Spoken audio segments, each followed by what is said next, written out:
My name's Julian. I'm 32, and for most of my adult life, I've been the financial backbone of my family. By choice at first, then by guilt, and eventually out of obligation I never agreed to but couldn't seem to shake. I make decent money as a systems engineer, good money, honestly, but not enough to bankroll 4 fully grown adults and their endless string of bad decisions without eventually asking myself why I kept doing it. Still, every month like clockwork, I sent over $2,000, $1,200 for rent on the apartment my parents and younger brother shared, $400 for the spare car they constantly claimed was ours, and a few hundred more for food, phone bills, and whatever else they insisted they couldn't live without. Never once did I hear a thank you. Not even once. But I didn't start questioning it seriously until my birthday came around this year. It was a Wednesday. Nothing special, no expectations. I'd planned a quiet dinner with my girlfriend and a few coworkers who'd become more like family over the years. Around noon, I opened the family group chat out of habit. There were messages flying around. My brother, Zach, had just passed his driver's test. My dad was joking about how many fender benders he'd cost. My mom was sending blurry photos of him holding his temporary license like it was the freaking crown jewels. I scrolled up and up. Not a single mention of my birthday. I typed, "Hey. Just wondering, did you all forget today's my birthday?" and hit send before I could second-guess myself. The read receipts popped up fast. Dad saw it. Zach saw it. Then Mom. A moment later, 3 gray dots danced at the bottom of the screen. I waited. Then her reply came. "Why would we waste time on your birthday? You're an adult, get over it." I stared at it for a long time, like it had been written in a different language. Waste time? I reread it 3 times before closing the app. My hands were cold, and not from the air. It was like the words had sucked the warmth straight out of me. I didn't cry. I didn't even feel sad at first. I felt hollow, like something I'd been clinging to, some last thread of connection, had finally snapped. I told my girlfriend what happened that night over dinner. She reached across the table and squeezed my hand. "You don't owe them your whole life, Jules," she said quietly. "You know that, right?" I nodded, but I didn't really believe it until the next morning.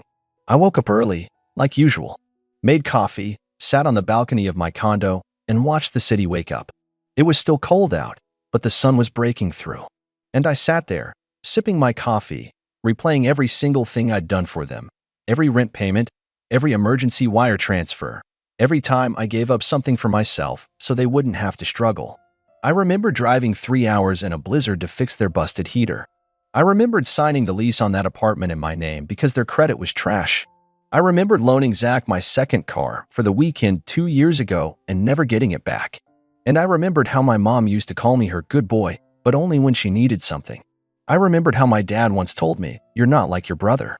You'll always land on your feet." That was his way of saying, "So you can take the hit for us." That morning, something in me changed. Call it clarity. Call it being done. But for once, I didn't second-guess the decision. I opened my bank app, canceled the auto payment to their rent account, and stopped the monthly transfer. Then I logged into the car's tracking app. It was still under my name, after all, and saw it was parked outside their apartment. 20 minutes later, I was downstairs, driving over to pick it up. When I pulled into the lot, Zach was sitting on the hood, scrolling through his phone. He looked up as I approached and gave me this confused half-smile. "Yo, Jules, you bringing me food or something?" "No," I said simply, holding out my hand. "Keys." He blinked. "What?" "The car. I'm taking it back." "You're joking." "Do I look like I'm joking?" He laughed nervously, still waiting for the punchline. "Dude, come on. I've got work in an hour. You can take the bus." He stood, suddenly defensive. "Seriously? Over a stupid birthday?" I stared at him. "No, not over a birthday. Over everything." He muttered something under his breath and tossed me the keys. I didn't say another word. I got in the car and drove it straight to my mechanic friend who owed me a favor. Told him to change the plates and store it for a while. Then I made one more stop. The leasing office. The apartment they were living in was leased under my name. When I'd signed it, they were 3 months behind on rent and 2 weeks from eviction. I had the paperwork, the signature, everything. So I walked in, smiled at the receptionist, and said, "Hi, I'd like to terminate my lease." Effective immediately. The look she gave me was confused. "Sir, are you sure? The lease has another 6 months." "I'm aware. I'm also aware I'm the only one who's been paying for it. I won't be anymore." There was some red tape, of course. Legal forms, Early termination fees. I paid the fees on the spot. It felt like paying for peace. That night, I changed the locks on my condo. The spare key they had? Useless now. I also texted the building management to remove their names from the emergency contact list and revoke any guest access they might have had. Then I went home, grabbed a drink, and waited. I didn't have to wait long. The next morning, my phone lit up with a stream of messages. First it was Zach, then Mom, then Dad. I didn't open them right away. I wanted to savor this. After half an hour, curiosity won out, and I finally tapped one open. Julian, what is going on? We're locked out of the apartment. Another one came in seconds later. Why is the car gone? I had work today. Then one from Mom. This isn't funny, Julian. You're being cruel and immature. We're your family. I scrolled through them, watching the tone shift from confusion to anger to desperation. No apologies, though. Just blame. Accusations. Demands. Like I owed them something. Like I'd broken a sacred contract none of us ever actually signed. And then I got a call. It was Mom. I stared at the screen for a while before answering. Her voice was sharp. What have you done? I took a deep breath. I stopped being your bank. Julian, this isn't you. You're better than this. No, Mom, I said, my voice calm. I just finally realized I deserve better than this. She scoffed into the phone like I'd told her the sky was purple. Deserve better? She repeated, the way someone might repeat a line they think is laughably stupid. We're your family, Julian. We raised you. I didn't flinch, and I repaid that 100 times over. I've been paying your bills for years. I bought your groceries, paid Zach's tuition. That was your choice, she snapped. There it was, the line I've been waiting for. The one that made my stomach twist with that sharp, bitter mix of vindication and heartbreak. You never asked us not to take the money, she added coldly. You just gave it. I let the silence stretch. Because what do you even say to that? When I didn't answer, she launched into a monologue like she'd been rehearsing it in the mirror for weeks. You've always acted like you're better than the rest of us. Just because you got out, just because you have some fancy job and a girlfriend who looks down on us. You think that means you can cut us off whenever you feel like it? We needed that money, Julian. Your father is still recovering from surgery. Zach has work, and I have enough stress without you pulling some self-righteous pity act over your birthday. She emphasized the word like it was poison in her mouth. You're right, I said quietly. You do have stress, but that stress is yours now, not mine. I ended the call. I won't lie, my hands were shaking. My stomach felt like it was twisting in knots. Because even after everything she said, even after the years of manipulation, there was still a part of me, the old part, that wanted to go back. The part that was terrified of being alone, of being labeled the selfish one, the ungrateful son.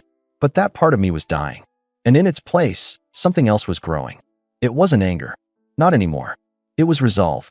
Later that day, I called the leasing office again. Apparently, my family hadn't taken the news well. They were told they had 7 days to vacate. I heard there had been shouting, screaming. Zach had threatened legal action. My dad said something about suing me for abandonment, which made the receptionist laugh awkwardly over the phone. They don't really have a case, she assured me. Your name's on the lease, not theirs. They're technically squatters now. I thanked her and hung up. Then I opened the family group chat again, something I hadn't done since the get over it message. It was filled with unread messages. Zach had written, "You're seriously kicking us out? You're insane, bro." My dad had added, "After everything we did for you, everything we gave up, this is how you repay us." There were even a few from relatives I barely spoke to, probably dragged into it by my mom. One aunt wrote, "You really should be ashamed of yourself. Your mother is in tears." I typed, slowly and deliberately. None of you were there for me. Not on my birthday. Not for years. You used me. That ends now. And I left the group. I turned off my phone after that. Took a walk to clear my head. No destination in mind. Just wandering through the streets, feeling lighter and heavier at the same time. Lighter because I'd finally done something for me. Heavier because, well, it was still my family. Or at least, it had been. When I got home, I found a voicemail waiting. It was from Zach. "Look, I get that you're mad, okay? But this is next level. You can't just throw us out and take the car. I had a date this weekend. What am I supposed to drive, a scooter?" There was a pause. Then, quieter, "Mom's not doing well, man. She keeps saying she failed as a mother.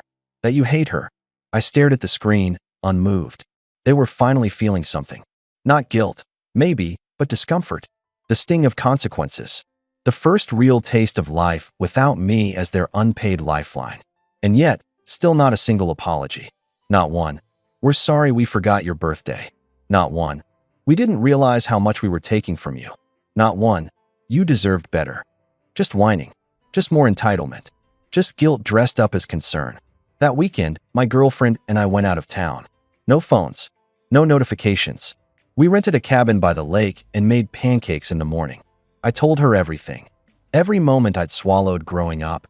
Every time I let myself believe I didn't matter as long as I kept the peace. She didn't say much. Just held me. That silence was louder than anything my family had screamed in years. When we got back, I finally sat down at my desk and wrote a single email. Not to my parents. Not to Zach. But to their landlord, confirming again in writing that I had terminated the lease and that I was not responsible for any damages caused after the end date. It felt like erasing my name from a crime scene. I hadn't heard from any of them in 3 days. And then Monday morning rolled around. I was sipping coffee, scanning through emails, when I saw a name I hadn't expected to see pop up again. Not my mom, not Zach, not my dad, but my aunt, the same one who'd said, "You should be ashamed of yourself." Subject line, "Can we talk?" I clicked it open, expecting another rant. But what I read, that changed everything. The email was short. 3 lines. No greeting. No signature. "Your mom told us everything. I'm not taking sides, but there's more going on than you know. Please call me. This isn't just about your birthday. Aunt Marcia." I stared at it for a long time, unsure whether to laugh or just delete it. The same woman who'd accused me of being heartless was now sending cryptic emails like she was suddenly Switzerland. Not taking sides? Really? I almost ignored it. Almost. But something about that phrase, "there's more going on than you know," nagged at me. I hate riddles. Always have. Especially when they come wrapped in family drama. So I called her. Just once. No voicemail, no text, no long dramatic intro. She picked up on the second ring. "Julian," she said, like she'd been waiting. "I got your email," I said flatly. "This better not be some emotional ambush." There was a long pause, followed by a sigh. "No ambush," she said. "Just some things I think you deserve to hear." I didn't respond. I let her keep talking. She started slow, careful, like she wasn't sure how much I already knew. It started with money. Apparently, the money I'd been sending? It wasn't all going to bills. My mom had been pocketing a chunk of it every month. Not saving. Not using it for groceries or Zach's school like she always claimed. She'd been loaning it out to friends, to church acquaintances, even to some cousin I barely remembered, claiming it was her side income. When people paid her back with interest, she told everyone it was money she'd made from smart investing. "You're kidding," I said quietly, not even sure who I was talking to anymore. "I'm not," Marcia said. And that's not the worst of it. Apparently, a few months back, my mom had started bragging that she was going to help Zach buy a car. Not use one. Own one. A down payment, she said, so he can get some independence. That car? The one I just reclaimed? She was planning to gift it to him officially on his birthday, with a fake bow and everything. The kicker? She was going to say it was from her and Dad, with my name still on the registration. My stomach turned. "Why are you telling me this?" I asked. "Because I told her it was wrong," Marcia said. "I told her months ago." She just shrugged and said, "He won't care. He's got more than enough." I was silent. I felt like the floor had dropped out from under me. Like I'd been the ATM and the punchline all in one. "She used you," Marcia continued. "All of you did, honestly. But her the worst. And now that you've cut her off, she's spiraling. That's why she's dragging the rest of us into it. She wants sympathy, leverage." I thought you should know what really happened. For the first time in years, I had no words. Just this eerie, buzzing quiet in my mind. Like a fog machine had been cleared out and I could finally see everything for what it was. "Thank you," I finally said. "I'm sorry it took this long," she replied. "I should have told you sooner." We hung up. I sat there in silence for a long time, watching the cursor blink in my inbox. My fingers hovered over the keyboard. I considered writing back to the family group chat, but I'd already left it. I considered calling my mom, but the sound of her voice felt like poison now. Instead, I opened a document. I started writing down everything: dates, amounts, payments, texts. I gathered receipts. I pulled bank records. Call it paranoia. Call it preparation. I didn't trust them not to come after me, not to spin this into a sob story that made me the villain. But mostly, I needed it for myself. I needed proof that I hadn't imagined all of it, that I hadn't made this mess up in my head, that I wasn't crazy for cutting off people who treated me like a resource instead of a son. Later that night, my girlfriend came home and found me at my desk surrounded by papers and spreadsheets. "Are you okay?" she asked. I looked up at her and smiled for the first time that day. "Yeah," I said. "I'm just cleaning house." The next morning, I woke up to a new email. This time, it was from my mother. It wasn't angry. It wasn't even apologetic. It was worse. "I know what you've been told. It's not the full story. I think we should sit down, just you and me. No yelling, just talking. You'll understand when I explain. Please."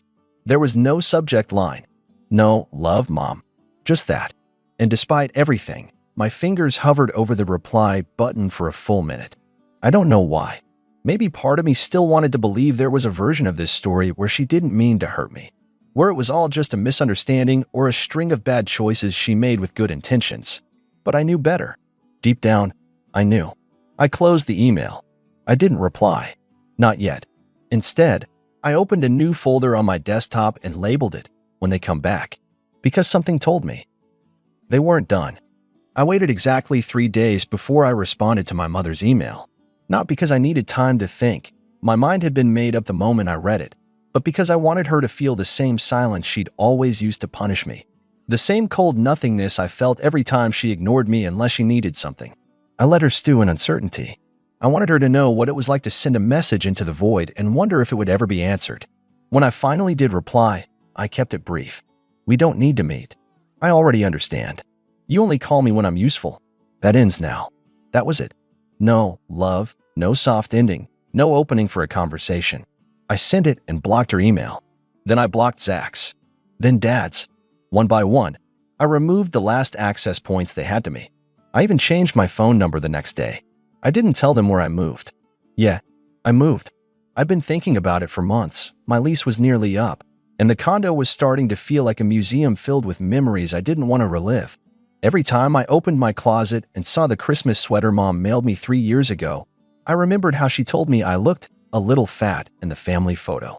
Every time I used the extra bedroom, I thought about how Zach crashed there for just 2 weeks and stayed 4 months rent-free. So I packed up, found a new place in a quieter neighborhood. Bigger kitchen, a backyard for the dog I always said I'd get. Fresh start. The day I handed over the keys to my old condo, I felt this strange mix of freedom and grief.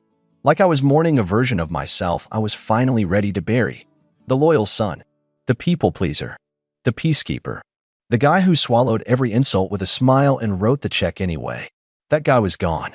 My girlfriend moved in with me a few weeks later. We didn't make a big deal of it. She just showed up one Saturday with 3 duffel bags, a plant, and a smile that said, "I'm in this with you." And that was enough. We painted the guest room a warm navy blue, hung up shelves, bought matching mugs. For once, everything in my home felt like mine. Not borrowed, not conditional, not bought with guilt. Then, one night in early spring, something strange happened. A certified letter arrived at my new address. No return name, just a typed label. I opened it slowly, half expecting legal drama. Maybe Zach trying to sue me for emotional distress or some nonsense about unlawful eviction. But what I found was worse in a way. It was a letter from my dad, handwritten, neatly folded, on paper with the church logo in the top right corner, the same church where my mother volunteered, where Zach occasionally posed for holiday photos to make it look like he was turning his life around. "Julian, your mother doesn't know I'm writing this. She wouldn't approve. But I couldn't let things end the way they have. I know I haven't always been the father you needed, and I know we leaned on you too hard for too long. That's on us. But you've made your point. We're struggling now. You got what you wanted." That line made my blood boil. I don't expect forgiveness, but I do hope someday you'll remember where you came from. We're not perfect, but we're still your family. Dad. I didn't show it to my girlfriend. I didn't respond. I just burned it in the fire pit we'd built in the backyard the week before. I watched the paper curl and blacken and finally disappear. It felt symbolic. Not angry, not vengeful, just final. That summer, Zach messaged my girlfriend on Instagram. Yeah, he had the nerve to reach her when he realized I'd blocked him everywhere. "Hey, Tell Julian we're selling Mom's wedding ring to make rent. He can at least buy that back." She didn't reply. She showed me the message, then blocked him too. We sat on the porch that night, sipping iced tea, watching the sunset. "Do you think they'll ever stop trying to reach you?" she asked. I thought about it for a while. "No," I said, "but I'll stop hearing them." And I did. Months passed. Then a year. I started therapy. It helped more than I expected. I talked about the things I'd never said out loud before, the time Mom said I was too emotional when I cried in 4th grade, the way Dad only called when something broke, the hollow birthday text sent 4 hours late with no punctuation, no warmth. I grieved a family I never really had. I reconnected with people who mattered, college friends, coworkers, my mentor from my first tech job who once told me, "Your kindness is your greatest asset, but don't let people weaponize it against you." I got promoted. Bought a second car, not for anyone else this time, just because I wanted one. That October, I threw myself a birthday party. First one in years. I rented out a rooftop lounge. Invited 20 people. Catered the food. Had music, lights, cake with my name on it. No one forgot. No one acted like they were doing me a favor by showing up. Halfway through the night, I stood on the edge of the rooftop, looking out over the city, and I felt this strange tightness in my chest. It wasn't sadness. It was peace. Later, I got a text from an unknown number. I saw photos. "I hope you're happy. We're barely getting by, and you're out there throwing parties." I blocked it without a word. Because yeah, I was happy. For once in my life, I was surrounded by people who didn't need me to suffer so they could thrive. I didn't need them to suffer either. I just needed them gone. And they were. A year later, I legally removed them as emergency contacts. Changed the beneficiaries on my accounts. Had my lawyer update my will. If anything ever happened to me, they'd never see a cent. Not out of spite. Out of clarity. Out of choice. My story doesn't end with a dramatic confrontation. There was no teary reunion, no last-minute change of heart. Just silence. The kind of silence that fills up the space where chaos used to live. And honestly, that silence is the sweetest sound I've ever heard. My name's Jake, and I've always been the black sheep of my family. My parents didn't outright hate me, but they never believed in me either. My younger sister, Emma, she took it a step further. She loved making my life miserable. For years, she mocked me for chasing my dreams. I worked hard, starting my own business while she lived off my parents' money, flaunting designer brands and looking down on losers like me. But funny enough, when my business finally took off, suddenly she had no problem accepting expensive gifts from me. At first, I didn't mind. I had more than enough money, and I figured, hey, maybe this will make her respect me. Oh, how wrong I was. One evening, my family had a big gathering at our parents' house. Everyone was their cousins, aunts, uncles. Emma showed up wearing a $2,000 coat I had bought her last Christmas, along with a purse I knew she couldn't afford on her own. And yet, the moment she saw me, her face twisted into a smirk. Well, she said, loud enough for the whole room to hear. "If it isn't our successful businessman, oh wait, no, you're just a pathetic failure, right?" She laughed, and to my disgust, half the room laughed with her. I clenched my fists under the table. "Nice coat," I said, my voice calm. "Where'd you get it?" She flicked her hair. "Oh, this? You bought it, didn't you? Guess you're good for something at least." More laughter. My parents just sat there, saying nothing. My uncle snickered. My aunt hid a smile behind her wine glass. It was like they all found it hilarious to watch Emma tear me down. I should have said something. Should have called her out. But I didn't. I just stood up, picked up my keys, and walked out. No yelling, no fighting. Just left. And that was the last time I gave her a single dime. For the next month, I ignored every message from her. No more gifts. No more fancy handbags or spa days. She'd taken my kindness for granted, and I was done. At first, she didn't seem to care. She had other people to leech off of, right? But then, something changed. One night, out of nowhere, I got a call. It was Emma. She was sobbing. "Jake, please, I need your help." I almost laughed. Now she wanted my help? After years of treating me like garbage? Why would I help you? I asked, my voice cold. "It's Mom and Dad," she choked out. They took all my money. I don't know what to do." I stayed silent for a moment. Then, I leaned back in my chair, a slow smile forming on my lips. "Oh," I said. "Tell me everything." Emma sobbed into the phone, her words barely coherent between gasps. They took everything, Jake. I don't have a single cent. My bank account is empty. My credit cards are maxed out. I don't even know how I'm going to pay rent this month. I leaned back, letting her words sink in. Huh, I said, as if I were genuinely surprised. And here I thought you didn't need my help. She sniffled loudly. Jake, please. I was wrong, okay? I shouldn't have said those things. I shouldn't have laughed at you. But I need you right now. You're the only person who can help me. I resisted the urge to laugh. The only person who can help her? The same person she called a pathetic failure in front of our entire family? The same brother she spent years belittling? Oh, the irony was delicious.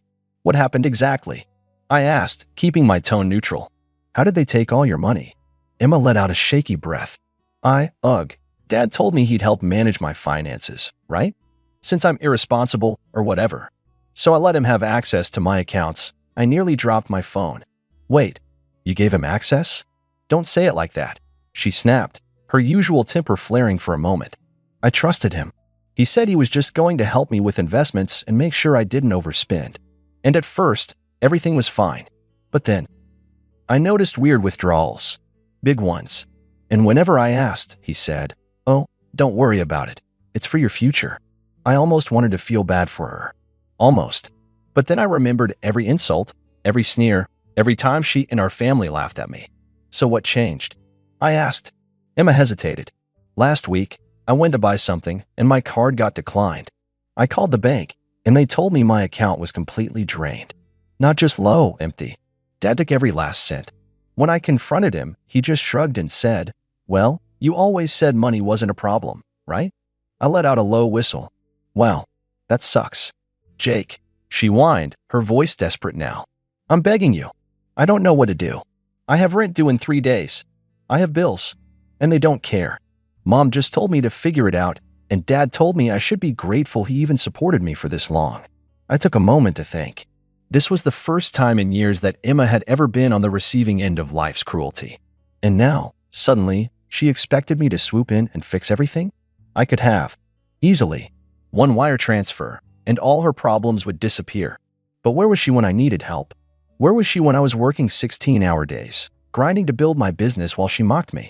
Where was she when I was eating ramen for weeks because I couldn't afford groceries? I let the silence stretch. Then I sighed dramatically. Man, Emma, that's a tough situation. I know, she cried. So will you help me? I smiled to myself. Nah. What? Why would I?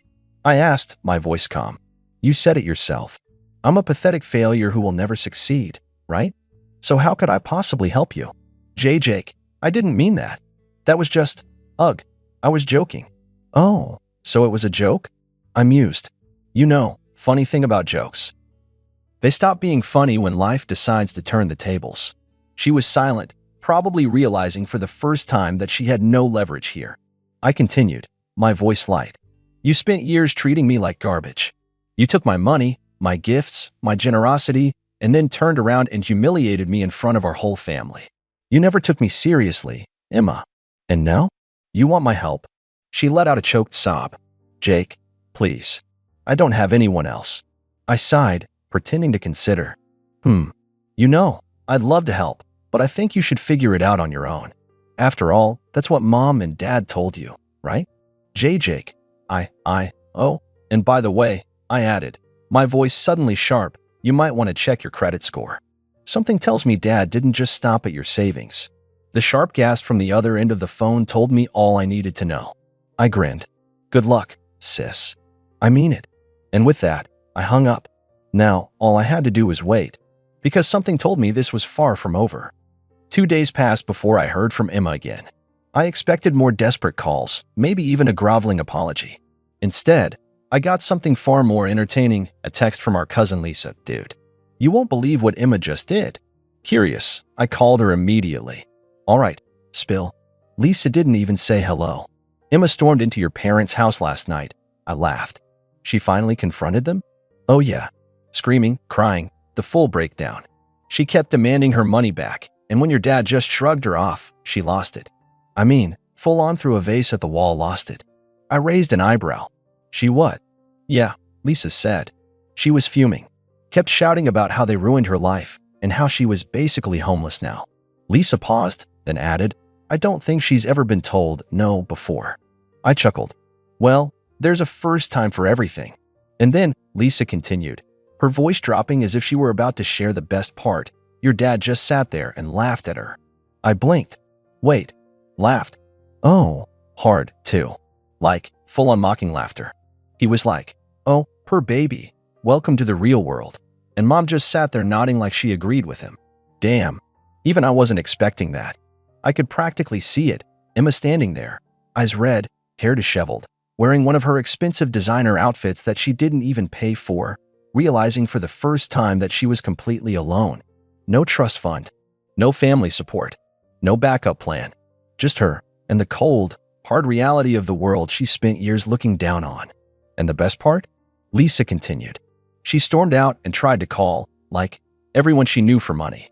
But, turns out when you spend years treating people like dirt, no one actually wants to help you. I smirked. Shocking. Lisa laughed. Oh, and get this. Her landlord is already threatening eviction. She's 2 months behind on rent, and I don't think she even realized because Dad was paying it before he, robbed her blind. I let out a low whistle. Yikes. So what's she gonna do? Lisa hesitated. Well, I was gonna ask you that. Because she's been telling everyone she's working things out with you. I barked out a laugh. Oh, really? That's interesting, considering I haven't answered a single one of her calls. Lisa sighed. That's what I thought. But I just wanted to warn you, she's desperate now, Jake. She might do something crazy. Crazy? That was an understatement. Emma had never not gotten what she wanted. And now that she was cornered, she was dangerous. And as if on cue, my phone buzzed. Emma. I let it ring. Then another text popped up. Emma, Jake, I'm outside your place. Please let me in. We need to talk. I stared at my phone for a moment, then stood up and walked to my window. And there she was, standing on my doorstep, designer handbag clutched in her trembling hands, makeup smeared, eyes red from crying. She looked wrecked. I took my time opening the door. When I did, I leaned against the frame, arms crossed. Didn't expect to see you here. Emma looked up at me, her face a mess of desperation and anger. Jake, please. I have nowhere else to go. I tilted my head. That's funny. A month ago, you were laughing in my face, telling me I'd never succeed. And now you're begging me for help? She swallowed hard. I was wrong, okay? I get it now. You were right. I was a terrible sister. But please. I have nothing left. I let the silence stretch. Let her squirm. Let her feel the weight of every insult, every mockery, every time she treated me like I was beneath her. Finally, I smiled. Oh, I'll help you. Her eyes lit up. You will. I nodded slowly.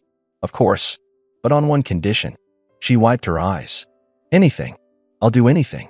I stepped forward, lowering my voice. I want you to get down on your knees. Her breath hitched. And apologize for everything. Emma's face twisted in shock. You're joking, right? I raised an eyebrow. Do I look like I'm joking? Her jaw clenched. Jake, come on, I shrugged. Fine. No apology? No help. I moved to close the door. Wait. I stopped. Emma stood there, frozen, her pride warring with her desperation. Then, slowly, she sank to her knees. She looked up at me, eyes burning with humiliation. I'm sorry, she whispered. I cupped a hand around my ear. What was that? Didn't quite hear you. Emma's fists clenched. She took a deep, shuddering breath. I'm sorry, Jake, she said, louder this time. For everything. For laughing at you. For treating you like a joke. She swallowed hard, taking you for granted. I watched her for a long moment. Then I smiled. Good. And then I stepped back and shut the door in her face. Because some lessons? They have to be learned the hard way. And Emma? She was just getting started. I stood there for a moment, listening to Emma's frantic knocking. She was losing it. Jake, open the door. You said you'd help me, she cried. You can't just leave me out here. I sighed, rubbing my temples. A month ago, she had mocked me in front of everyone, calling me a failure while draped in expensive clothes I had bought her. Now she was outside my door, begging. Something wasn't adding up. My parents had never treated Emma this way before. She was their golden child, their perfect daughter. If they had taken her money, there had to be a reason. I pulled out my phone and called my dad. He picked up almost immediately. Jake, he said, sounding unsurprised. She's at your place, isn't she? Yep, I said, glancing at the peephole.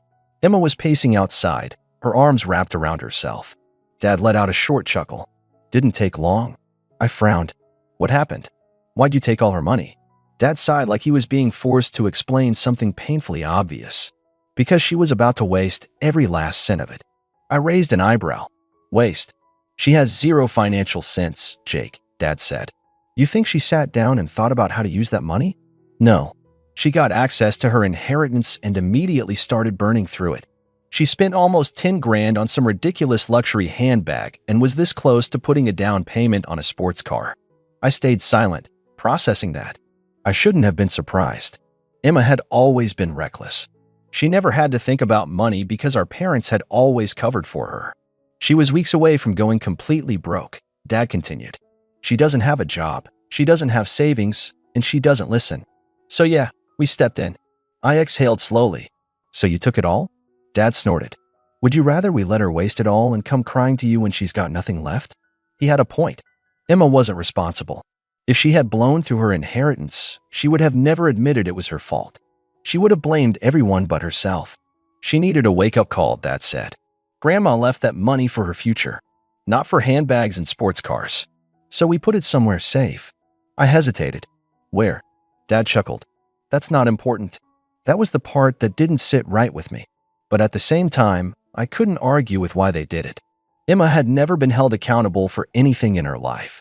Now, for the first time, she had to face the consequences of her own actions. Outside, the knocking had stopped. I checked the peephole again.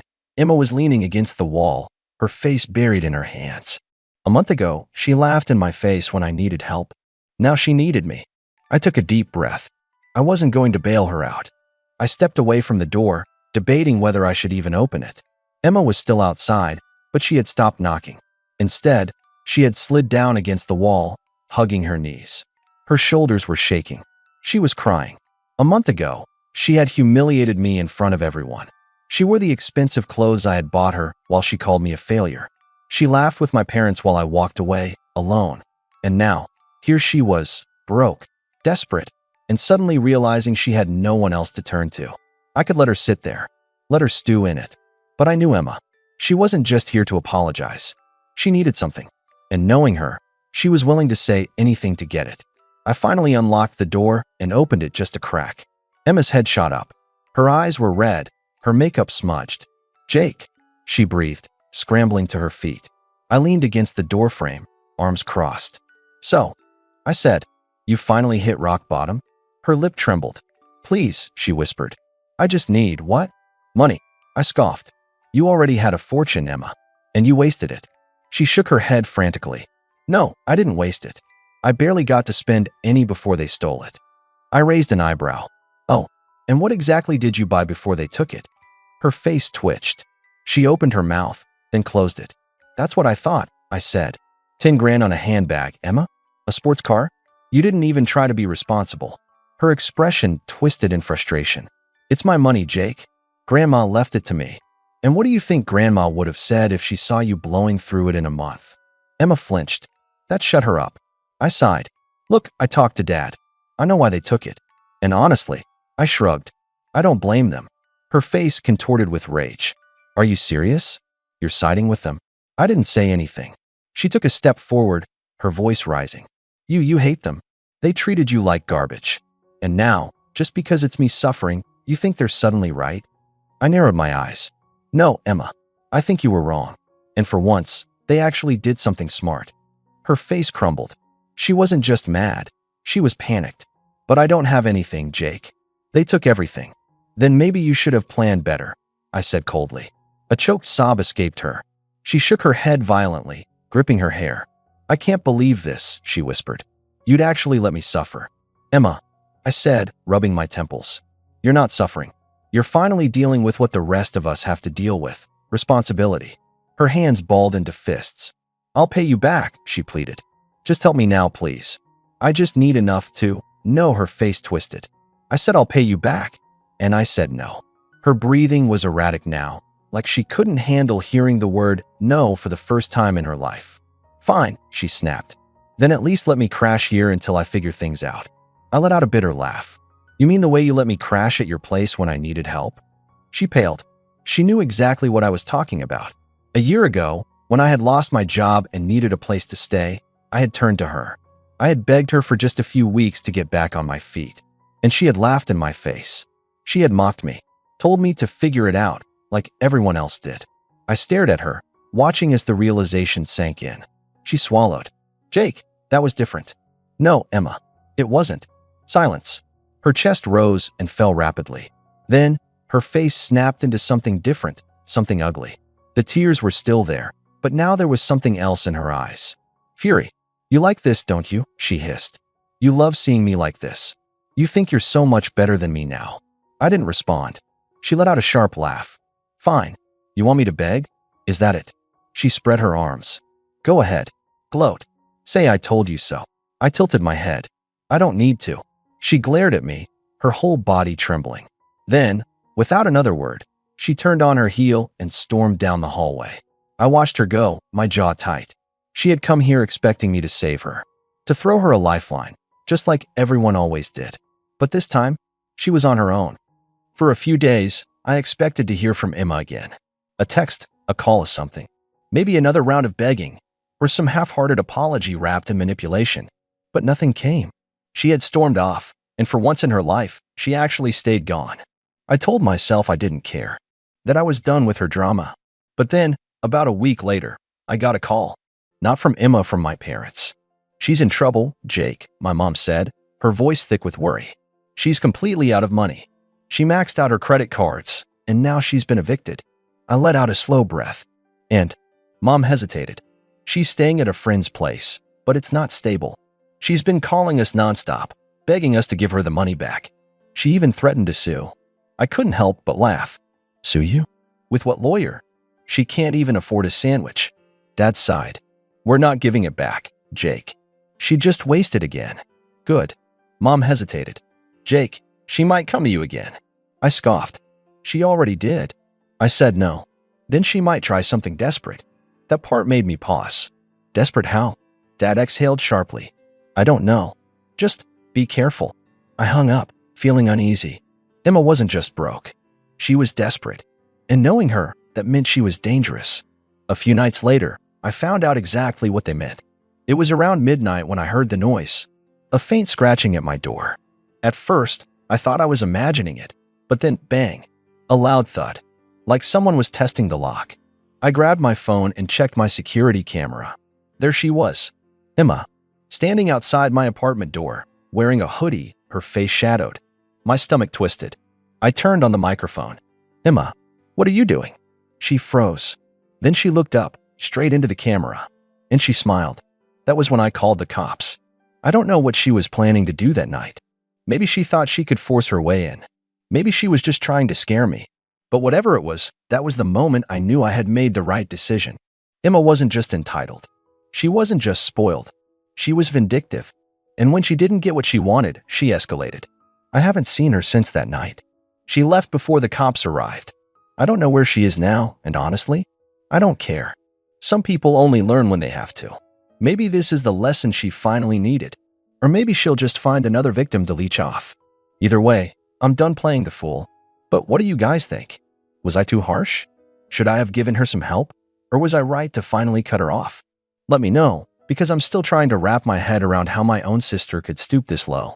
It was the holiday season again, and as always, my family had been gearing up for what was sure to be another chaotic but heartwarming Christmas gathering. Growing up, the holidays had always been about family, noise, and the messiness that comes with a house full of kids. For as long as I could remember, Christmas at my parents' house was the highlight of the year.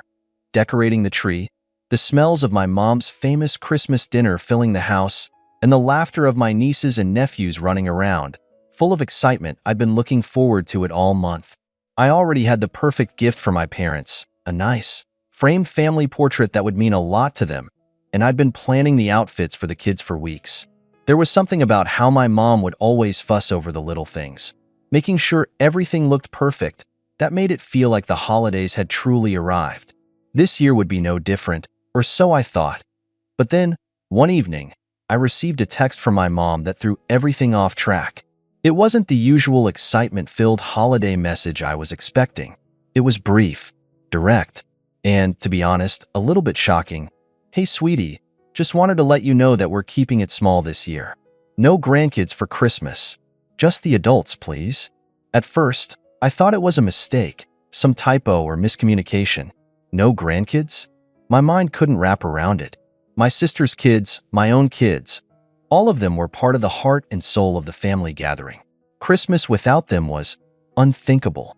The house would feel empty, quiet, almost cold. I sat there, staring at the text, my mind racing. I quickly shot a reply. What do you mean? No grandkids? Is something wrong? Why?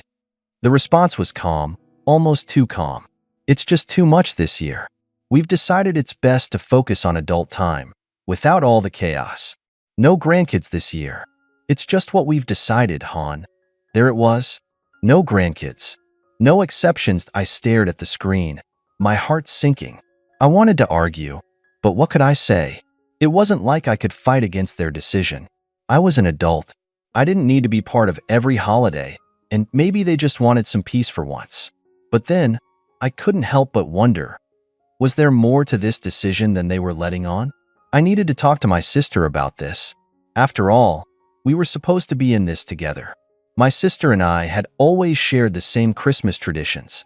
The kids, her 3 and my 2, had grown up together, and the thought of them not being there felt so wronged. I called her. The phone rang a couple of times before she picked up, and when she did, I could hear the excitement in her voice.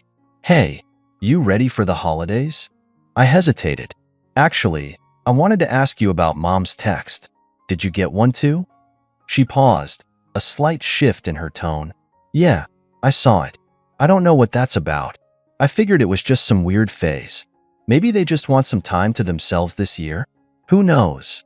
I felt a little better hearing her response. It didn't seem like she was in on some big secret, but still, something didn't sit right with me.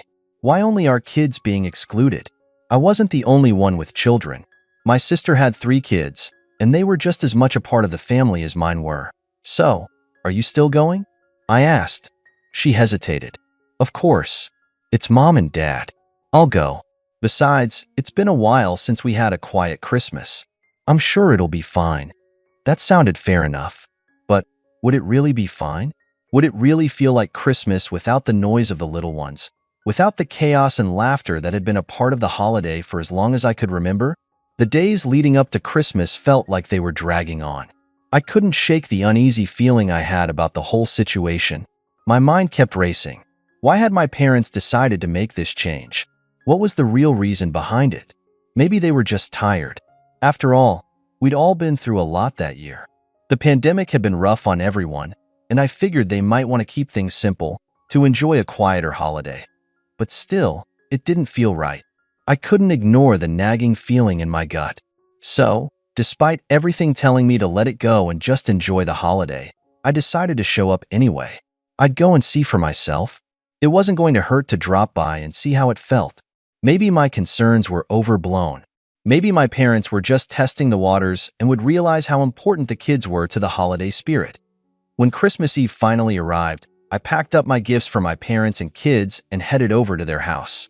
I kept telling myself it was going to be fine, that I'd walk in, drop off my gifts, say my hellos, and everything would be normal. As I turned down the street toward my parents' house, I noticed the lights twinkling through the windows, and I could already smell the delicious scent of my mom's cooking wafting out the door. My heart lifted just a little.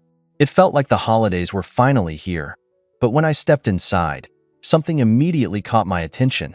There, running around like they owned the place, were my sister's 3 kids, laughing, playing, and causing the usual commotion that came with children. The little ones were zooming past me, almost knocking over a stack of Christmas cards my mom had set up on the counter. I froze, my hand still on the door. My mind couldn't process what I was seeing. And no grandkids. I had been told, flat out, no grandkids this year. But here they were, all 3 of my sister's children, tearing through the house with the same excitement they always had. I turned to my mom, who was in the kitchen stirring a pot of something that smelled like it would be delicious. Mom, I asked, my voice shaking slightly, what's going on? I thought you said no grandkids this year? She smiled at me warmly, as if nothing was wrong. Oh, it's okay, honey. They're the exception. The words hit me like a ton of bricks. The exception? I repeated, almost laughing in disbelief. What do you mean, the exception? My mom didn't seem to notice the edge in my voice as she casually waved me off. Well, you know, they're family, and they've been so good this year. We thought they deserved to be here. I couldn't believe what I was hearing. Was this some sort of joke? A good behavior exception? My kids, who had been just as excited for the holidays, were left out, while my sister's kids got to run wild in the house. This wasn't just unfair. It felt like a slap in the face. Just then, my sister walked over, beaming as she grabbed a glass of wine from the counter. "Hey, you made it," she said, her voice too cheerful, like she didn't notice anything was off. "Come on in. It's so nice to have a quieter Christmas this year, right?" I forced a smile, trying to mask the frustration bubbling inside me. "Yeah, it's great." I glanced at her kids, who were still racing around the living room, laughing and jumping on the furniture. And then, my sister dropped the bombshell. You know, they were the exception. Mom and Dad made an exception for us this year. We just thought it'd be nice to have a little extra cheer in the house. You know how they get with the grandkids. She shrugged as if it were nothing. As if her kids running amok, despite the rules, were perfectly fine and understandable. I felt the tension in my chest rise, but I didn't say anything. I didn't want to ruin the holiday for everyone else, but deep down, I felt betrayed. I had been excluded for no reason other than my own kids weren't the exception. It was hard to swallow, harder than I had expected. I stood there in the living room, surrounded by the chaos of my sister's kids, trying to wrap my mind around what was happening. The house felt like it was closing in on me. The sound of children's laughter suddenly too loud, too overwhelming. I looked over at my parents, who were happily chatting with my sister, completely oblivious to the storm brewing inside me. It was like I was invisible, standing on the outskirts of the family gathering, unable to fit in with the new reality they'd created. I took a deep breath, trying to keep my cool, but every second felt like a ticking time bomb. I walked over to the table and put down the gifts I had brought for everyone. My heart wasn't in it anymore, but I didn't want to look like the troublemaker. I wanted to scream, to demand answers, but I knew that would only make things worse. I wasn't about to let them ruin my entire holiday, even if they had already ruined it in my eyes. As I turned to leave the room, my sister's voice stopped me in my tracks. "Hey, why don't you sit down? It's been so long since we've had a chance to catch up." Her tone was too sweet, too forced. I could see the smug little smirk on her face, like she knew exactly how I felt, and it only made my blood boil. "I think I'll pass," I said quietly, my voice cold. "I'm just not in the mood." I turned to walk away, but my sister wasn't about to let it go. She followed me into the hallway, her voice sharp now. "Come on, seriously. What's your problem? You know Mom and Dad are just trying to make the best of things. Don't be so dramatic." The word stung. "Dramatic?" I repeated, turning back to face her. "You think I'm being dramatic? How do you explain your kids running around, breaking every rule Mom and Dad set, while my kids are left at home because they don't get an exception?" She blinked, taken aback by the sudden shift in my tone. "It's not like that, okay? They just decided this year to, I don't know, change things up. Don't make this more than it is." "No," I said, my voice rising now. "It's exactly what it is. You're special. Your kids are special. They get to play, while mine are at home, excluded from everything." The tension was thick in the air now, and the sound of the kids' laughter faded into the background. My mom appeared in the hallway, hearing the raised voices, her face a mix of confusion and concern. "What's going on?" she asked, trying to play the peacemaker, but I wasn't having it. "No, Mom. Tell me why your grandkids are allowed here, but mine aren't. What changed?" I demanded, my heart racing. Why Mom looked startled, clearly not expecting this confrontation. "It's just, we decided to keep it simple this year," she said hesitantly, glancing between me and my sister. "We thought it'd be better for everyone." "Better for everyone?" I snapped. "Except for my kids, I guess." It was like a switch had been flipped. My sister's face twisted in frustration. "This isn't about you or your kids. Why do you have to make everything about you?" she shot back. Mom and Dad made their choice, and we're just going along with it. If you can't handle that, maybe you should leave. Her words hit me like a slap. I could feel my chest tighten, my temper flaring. This wasn't how it was supposed to go. I wasn't supposed to be the one in the wrong here. I wasn't the one who'd been given the cold shoulder. But in that moment, it felt like I was the villain, the one causing trouble. You know what? I said, my voice shaking with anger. I will leave. Since apparently, I'm the problem here. I grabbed my coat off the hook by the door and started walking toward the exit, but my mom quickly reached out and grabbed my arm. Wait, honey, don't go. This is all just a misunderstanding, she pleaded. I yanked my arm away, unable to control my emotions anymore. No, it's not a misunderstanding. It's a betrayal. You made a choice, and I'm not part of it. My voice was breaking now, and I could feel the sting of tears threatening to spill. But I held it together. Just barely did I turn to face my sister, who was standing there with her arms crossed, smirking like she'd won some kind of victory. Enjoy your exception, I said coldly. I'm out. Without another word, I stepped out of the house, slamming the door behind me. I didn't care about the gifts. I didn't care about the dinner. I didn't care about the holiday. All I could think about was the way my parents had treated me, how they had chosen her over me, over my kids. As I walked away from my parents' house, the cold wind cutting through my coat, I felt a mix of emotions swirling inside me. Anger, hurt, confusion. My hands were clenched into fists by my sides, my mind racing, replaying everything over and over again. How could they have done this? How could they have made me feel so small, so unimportant? The street was empty, and the only sound was the crunch of snow under my boots. The silence felt deafening. My phone buzzed in my pocket, and I pulled it out to see a text from my mom. Honey, please come back. Let's talk. I stared at the screen, my heart pounding. Talk? What was there to talk about? They had made their decision, and they had made it clear that my kids weren't part of it. The text felt hollow, like an afterthought. I wasn't sure what I was expecting. Maybe an apology, maybe an explanation. But it was just more of the same. I didn't respond. I couldn't bring myself to that. I made my way back to my car, every step feeling heavier than the last.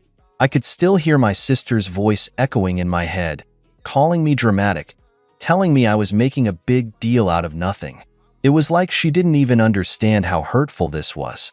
Or maybe she just didn't care that I reached my car, slamming the door behind me, feeling like I needed to physically separate myself from the situation. The engine roared to life, but instead of driving away, I just sat there for a moment, gripping the steering wheel tightly. My hands were shaking now, and I could feel the sting of tears behind my eyes. I wasn't one to cry easily, but everything about tonight had been wrong. From the moment I walked in and saw my sister's kids running around to my mom's dismissive excuse, it had all felt like a slap in the face. As I pulled away from the curb, my phone buzzed again. This time, it was a message from my sister. You need to get over yourself. It's just Christmas. Get some perspective. If you're going to be this upset about it, maybe it's better you don't come around anymore. Her words were like daggers. It was almost laughable, how quickly she could turn it around and make me the villain. Like I was the one being unreasonable. Like I was the one who had hurt her. But I wasn't about to let her twist this. I wasn't about to let her make me feel guilty for standing up for my kids. I didn't respond. Instead, I focused on the road, my hands gripping the wheel even tighter. My mind was spinning, and I couldn't stop the thoughts from racing. How had things gotten so bad between us? We had always been close, me and my sister. Or at least, I had thought we were. But now, everything felt shattered. I turned the corner onto my street, and my house came into view. It looked warm, welcoming. Nothing like the cold, distant place I had just left. The contrast was sharp, and it made everything feel more final. I parked the car and sat there for a moment, taking in the familiar sight of my home. It was supposed to be a place of comfort, a place where I could escape from all the chaos, but now it felt like the only place where I could truly be myself. Angry, hurt, confused, that I grabbed my things and made my way inside, the door shutting behind me with a soft click. The quiet of my home was almost soothing, but it didn't change the weight in my chest. I walked into the living room and collapsed onto the couch, burying my face in my hands. I felt my phone buzz again. Another message from my sister. I hope you realize how much this is affecting everyone. You've made things so awkward. Do you really want to ruin Christmas for everyone? I almost laughed bitterly. She still didn't get it, did she? This wasn't about ruining Christmas. It was about the fact that my family had broken something that had always been so important to me. The one time I needed them to have my back, to stand up for my kids, they turned their backs on me. The longer I sat there, the more I could feel the weight of the situation pressing down on me. My phone buzzed again, but I didn't even need to check it anymore. I knew it was probably another message from my sister, trying to twist the narrative further, to paint me as the bad guy. The silence in my home felt like a reflection of my thoughts. Empty, disconnected, full of unanswered questions. I leaned back on the couch, trying to steady my breath, to calm the storm inside me. But it wasn't working. No matter how hard I tried to push it down, the anger, the hurt, the feeling of betrayal kept bubbling to the surface. I knew I needed to talk to someone, to get this out of my system before it consumed me completely. I picked up my phone and scrolled through my contacts. My best friend, Jess, was the first person I thought of. She always knew what to say, always had a way of making everything seem less overwhelming. I dialed her number and waited, tapping my fingers impatiently on the armrest. When she answered, her voice was a lifeline in the midst of my chaos. "Hey, what's up? You sound off," she said, instantly picking up on my tone. I don't even know where to begin," I said, my voice thick with emotion. "I went to my parents' house for Christmas, right? And everything was fine at first. But then I saw my sister's kids running around, playing like nothing was wrong. And my parents, they just let it happen.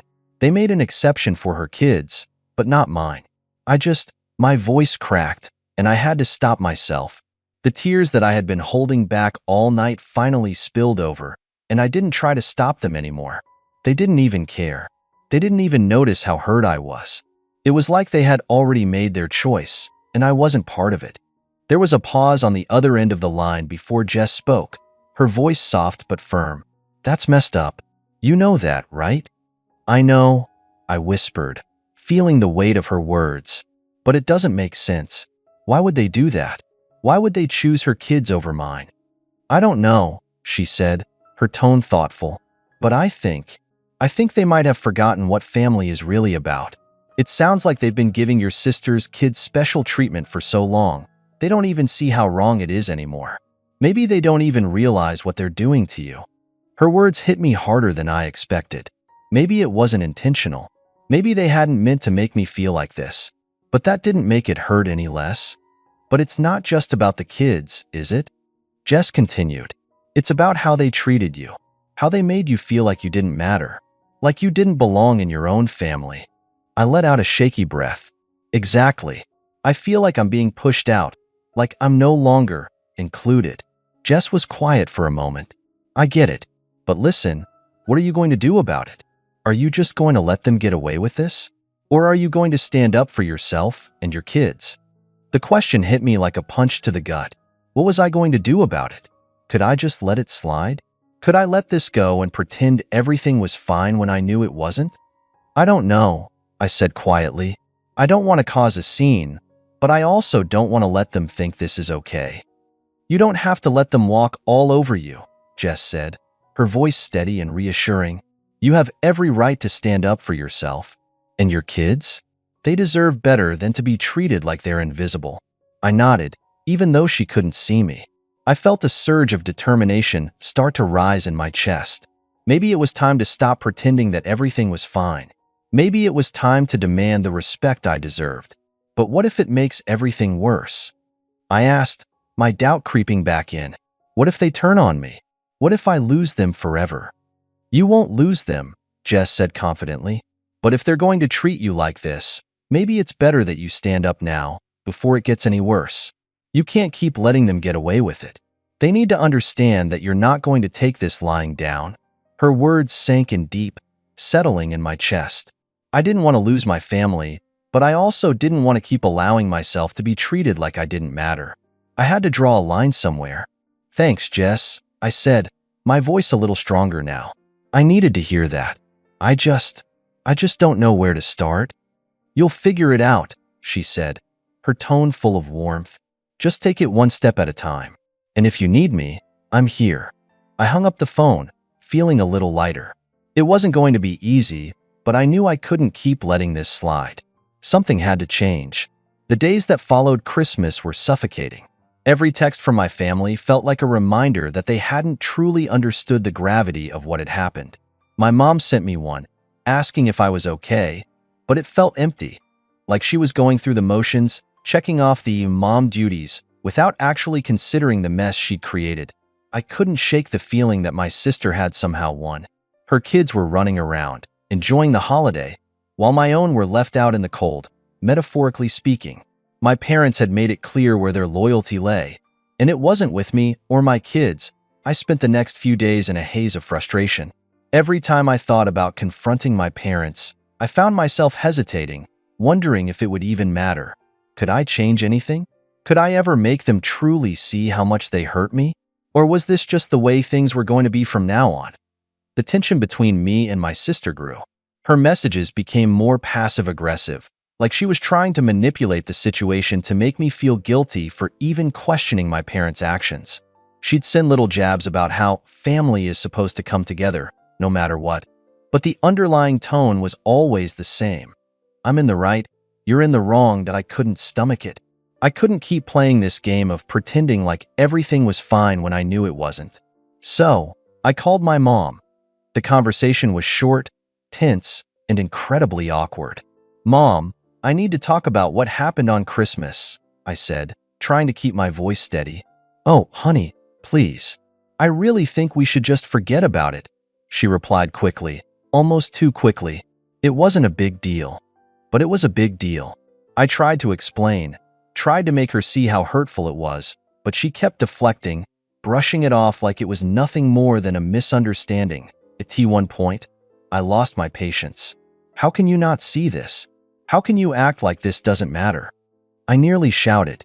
"My kids deserve to be treated with the same love and respect as my sisters, but you've made it clear that they don't." She didn't respond immediately. I could hear her breathing on the other end of the line, and for a brief moment, I thought she might finally understand. But instead, she sighed deeply and said, "I'm not going to argue with you about this. It's Christmas. Just let it go." Her words hit me like a slap in the face. Let it go. As if I could just erase what had happened. As if I could pretend everything was fine. I hung up the phone, feeling the finality of the conversation weigh heavily on me. This wasn't just a disagreement anymore. It was a wall. A wall that I couldn't tear down. Not with words, not with reasoning, not with anything. Over the next few weeks, the silence between my family and me grew deafening. My mom continued to text occasionally, but the messages were always surface level, like she was trying to avoid confronting the issue. My dad didn't reach out at all. The anger inside me simmered, but I couldn't shake the feeling that I had already lost. Not just the holiday, not just my parents' respect, but my place in the family. The dynamic had shifted permanently, and I didn't know how to get it back. I stopped going to family gatherings. At first, it was just for a couple of weeks, but then it stretched into months. I couldn't bring myself to sit in that house, surrounded by the people who had so easily chosen my sister's kids over mine. My sister, on the other hand, acted like nothing had changed. She was always posting pictures of her kids, showing them with my parents, as if they were a happy, perfect little family. I could barely bring myself to look at the posts, knowing the truth behind the smiles. And then, it hit me, the hardest truth of all. This wasn't something that could just be fixed with an apology. This wasn't something that could be resolved with a few kind words and a promise to do better next time. It was bigger than that. It was about love, about loyalty, about who mattered and who didn't. And I wasn't sure if I could ever truly forgive them for making me feel like I didn't matter.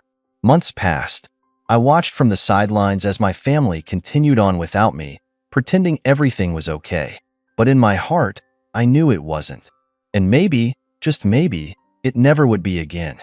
After everything that happened, it's hard to say who's truly at fault. The protagonist's feelings were valid. She was hurt and felt dismissed by her parents. But on the other hand, cutting ties completely might have been a step too far. Was it necessary to shut herself off entirely, or could she have handled it differently? It's easy to judge from the outside, but emotions can cloud our decisions. Was she justified, or did she overreact? What do you think? Would you have done the same, or handled it another way?